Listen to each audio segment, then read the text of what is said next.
Dessa vez nós vamos reagir a mais um corte no canal do professor Marcelo Andrade e agora do Paulo Pongos, onde ele fala sobre comunismo.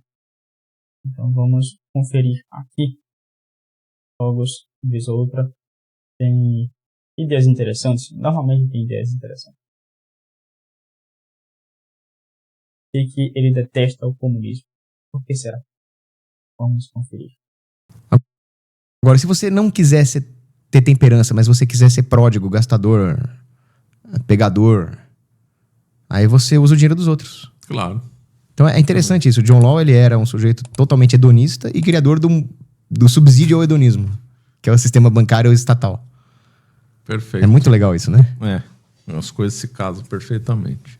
Bom, vamos lá. Aqui. Comunismo. Você também, na internet, você se destacou atacando os comunistas também. Ataquei foi pouco. Por que você gosta tanto dos comunistas? Não é que eu Se gosto. você quiser começar pelo Marx, a não visão econômica que o Marx tinha sobre economia, fica à vontade. Então, é que, na verdade, eu gosto muito de helicópteros. E os comunistas, eles me dão um bom pretexto para apreciar um voo de um helicóptero. Os rotores. Né? É muito bonito de ver isso. E aí, o Pinochet, Aureliano, eles tinham muito essa ideia de usar os comunistas para fazer decolar os helicópteros, né? É que você me... Aí passou raspando, né? Entendi. E pior é que Não, mas eles usavam isso mesmo. Era uma a questão é a seguinte. O comunismo, dizia o professor Olavo de Carvalho, ele não é simplesmente a ideia de vamos estatizar os meios de produção. O comunismo, ele é muito pior do que isso. Porque estatizar meio de produção, se você for pensar, todo tipo de burocracia estatal faz isso. Só que o comunismo, ele controla a sociedade de uma forma coletiva. É como se ele reduzisse o homem a um enxame de abelhas. É como se ele reduzisse o homem a um formigueiro, a um cupinzeiro. Porque existe, ao mesmo tempo, em regimes comunistas, dimensões de iniciativa privada. Então, existem empresas privadas na China, que é comunista. Existem empresas privadas na Europa Ocidental, que se tornou mais comunista do que nunca. E existia iniciativa privada também na União Soviética, na Alemanha nazista, que é uma forma de comunismo nacionalista. Agora, o que caracteriza o comunismo? Significa o pensamento comum. Mas não é um pensamento coincidente com a verdade, que seria o medievo cristão. Seria a ideia de alinhar as pessoas a uma ideologia. Seria fazer com que todas as pessoas suspendessem a sua individualidade, o uso da razão, e seguissem uma ideologia onde elas abdicam da sua identidade. Porque quando as pessoas estão pensando inclinadas a uma única verdade, é uma única verdade que permite a multiplicidade de personalidades, de desejos, de ambições típicas do que é ser humano. É típico do homem ser diverso nas suas demandas, nos seus estilos de vida. Quando existe o comunismo, uma ideologia, aí nós estamos fazendo o contrário. Nós estamos eliminando a individualidade para que todas as energias do homem sejam canalizadas para atender uma demanda de poder de uma elite que controla essas ideologias. Então o comunismo não é um controle econômico, é um controle social, é um controle psicológico, é um controle antropológico. Isso é um crime contra a humanidade muito pior do que um rei que invadiu outro reino para pegar o ouro. Isso é muito pior do que tudo que veio antes. O comunismo... Isso é muito verdadeiro. No meu vídeo, vou deixar aqui no final deste vídeo, né? Eu fiz um vídeo, um tempo atrás, que eu falava sobre as ideologias políticas. Um vídeo se chamava Qual a sua religião política? Algo assim. Vou deixar ao final do card. E nesse vídeo eu tratava dessa questão da ideologia e como ela perverte a sociedade. Porque a ideologia ela trabalha com dogmas. Mas, a palavra dogma ela vem do âmbito religioso E no âmbito religioso nós temos muito claro que os dogmas, eles são nada mais que proposições, artigos de fé que explicitam a verdade, que mostram a verdade que está implícita e deixa ela explícita, ou ainda para defender-se de alguma heresia. Então, isso não contradiz a razão, muito pelo contrário, é algo que está acima da razão, vai além da razão. E a razão consegue chegar até certo limite e pode ser benéfica, é benéfica para poder utilizar na apologética, então defender aquele dogma, por exemplo. E a verdade é que nas ideologias políticas acontece o inverso. A questão do dogma, ela não está vinculada à inteligência, à vontade, né? Mas ela vai estar vinculada com as paixões, com a soberba. E cada ideologia política vai ter o seu dogma para fazer o outro aceitar. Não por debates, mas por imposição. A tal ponto em que é legítimo jorrar sangue adversário, porque a minha ideologia política ela é a melhor. Então, vai ser um combatendo o outro e que vença o melhor. No fim das contas, os fins justificam os meios nos debates políticos, melhor dizendo, nas guerras políticas. No fim das contas, as ideologias são religiões políticas, porque elas tratam as suas pautas como se fosse um dogma, coisa que não é. E, no fim das contas, todos estão errados, vão contra a realidade. E aí, no caso, ele está apontando algo muito bom e importante que vai contra o próprio homem, porque não permite essa diversidade. E cada um, em sociedade, tem. Cada indivíduo tem uma singularidade e vivendo em conjunto, a sociedade tem uma diversidade que proporciona o bem viver, proporciona o bem-estar. E cada um pode prover o outro da melhor maneira possível e fazer aquilo que realmente pode fazer e como pode ajudar.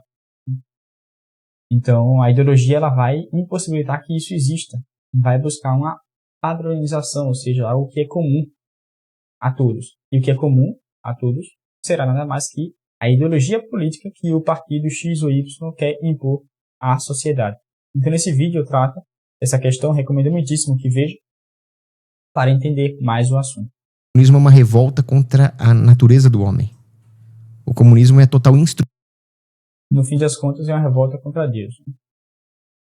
Contra a ordem estabelecida por ele mesmo.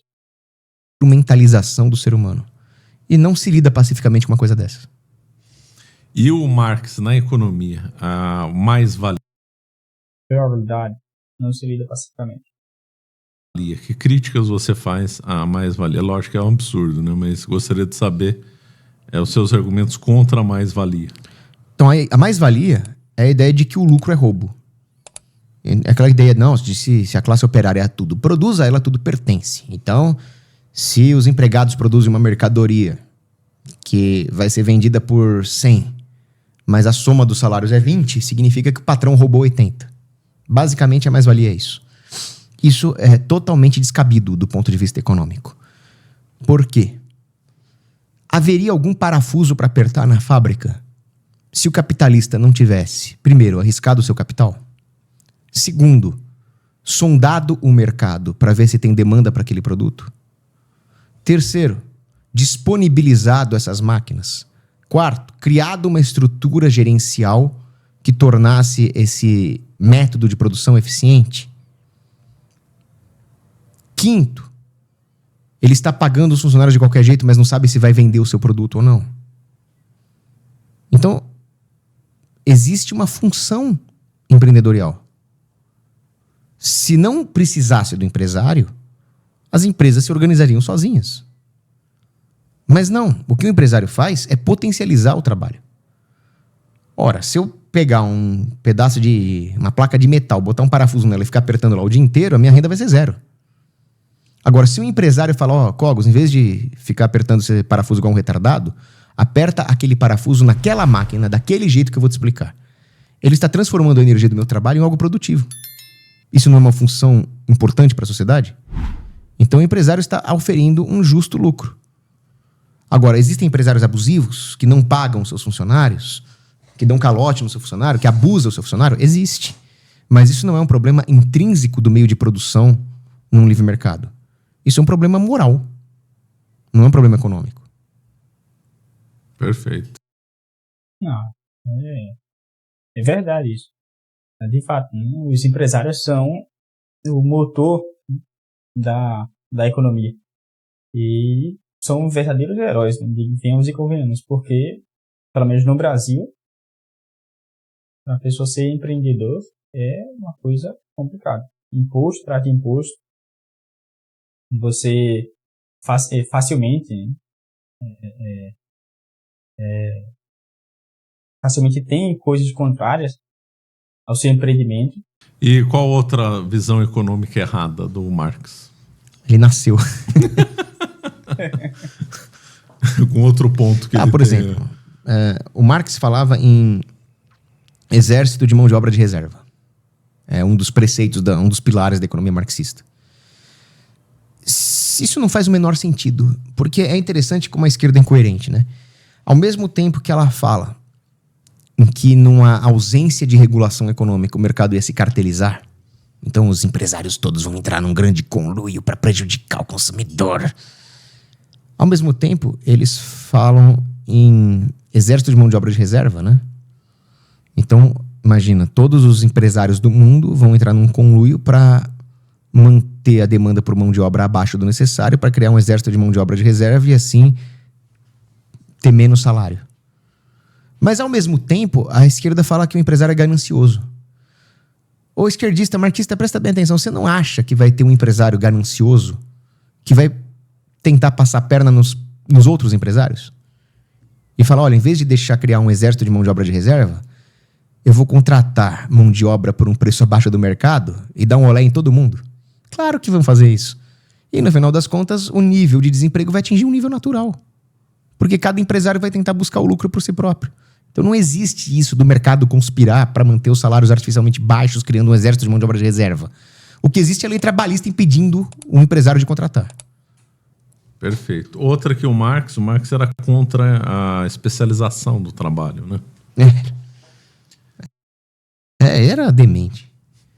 Ele falava... porque o Marx falava na alienação, né? Então ele associava muito a divisão de trabalho à alienação. Interessante. Uma pena que ele não comentou nada sobre... o ódio de Marx à religião. Que é algo importantíssimo de se mencionar. Marx realmente odiava a religião. Considerava a religião como o ópio do povo, frontalmente contra, né, devido à visão dele materialista.